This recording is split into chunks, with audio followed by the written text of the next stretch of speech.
Muito obrigado, Sra. Presidente. Sr. Professor, só para conforto de algumas almas nesta casa, saber se o Sr. Professor, depois de 2005, passou a ser ouvido, porque a forma como colocaram as questões a respeito da sua relação com o Governo, que vigorou até 2005, parece fazer depender num determinado sentido e, portanto, é bom fazer a questão seguinte, e a questão seguinte necessariamente é saber se, com a alteração do Governo, isso significou uma mutação profundíssima na forma como o Sr. Professor era ouvido a respeito das alegações que fazia em relação a estas matérias. Bom, duas ou três questões. No slide 60 da sua apresentação, refere que os produtores de energias renováveis tiveram lucros anormais.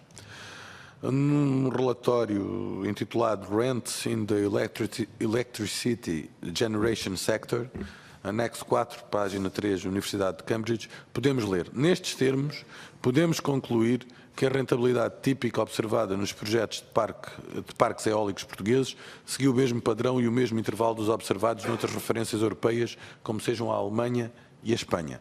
Há também o estudo da Universidade de Cambridge, preparado pela Secretaria de Estado de Energia em 2012, com base em análises de várias consultoras, incluindo a Cambridge Economic Policy Advisors.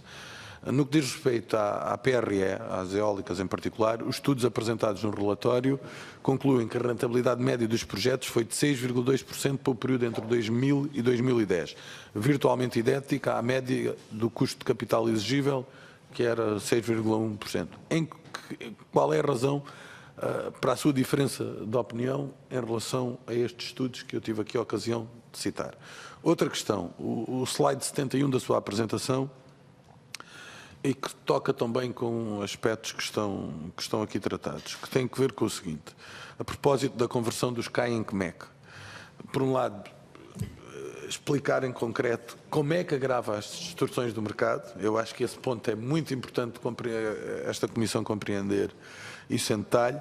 E, por outro lado, que o Sr. Professor identifique esses elevados sobrecustos que causou aos consumidores de energia. Por exemplo, nós olhamos para alguns slides e diz 23 mil milhões de euros em sobrecustos.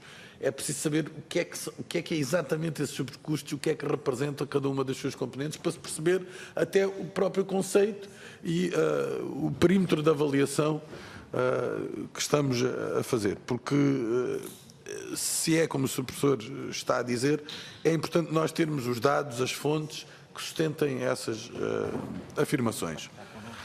Isso poderia, obviamente, partilhar connosco essas fontes e todos esses dados para nós podermos fazer melhor no nosso trabalho. Outra questão tem a ver com a extensão da concessão do domínio público hídrico.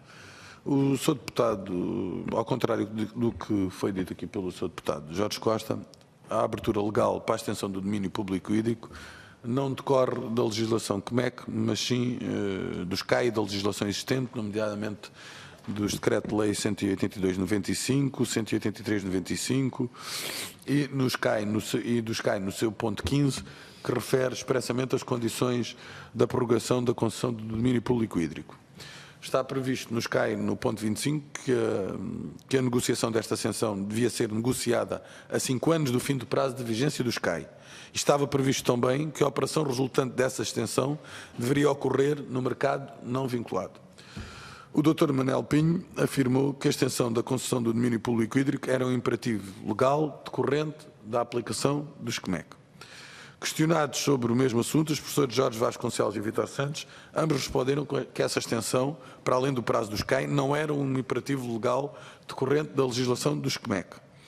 A extensão do domínio público hídrico, para além dos CAI e, consequentemente, dos CMEC, nunca foi considerada nem prevista na legislação CMEC até 2007.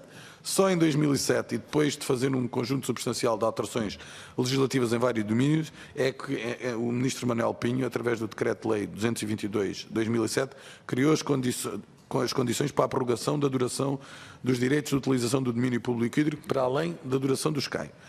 Poderá ter sido essa a razão para que, durante o tempo em que foi Presidente da Autoridade da Concorrência, não tenha sido efetuado nenhum estudo, análise ou parecer sobre a extensão da concessão do domínio público hídrico para além dos prazos dos CAI iniciais. Acha normal que se venda um direito que só inicia a sua produção de efeitos 20 anos depois? Na opinião Queira do Sr. concluir, Professor, Sr. Deputado, por favor. vou concluir.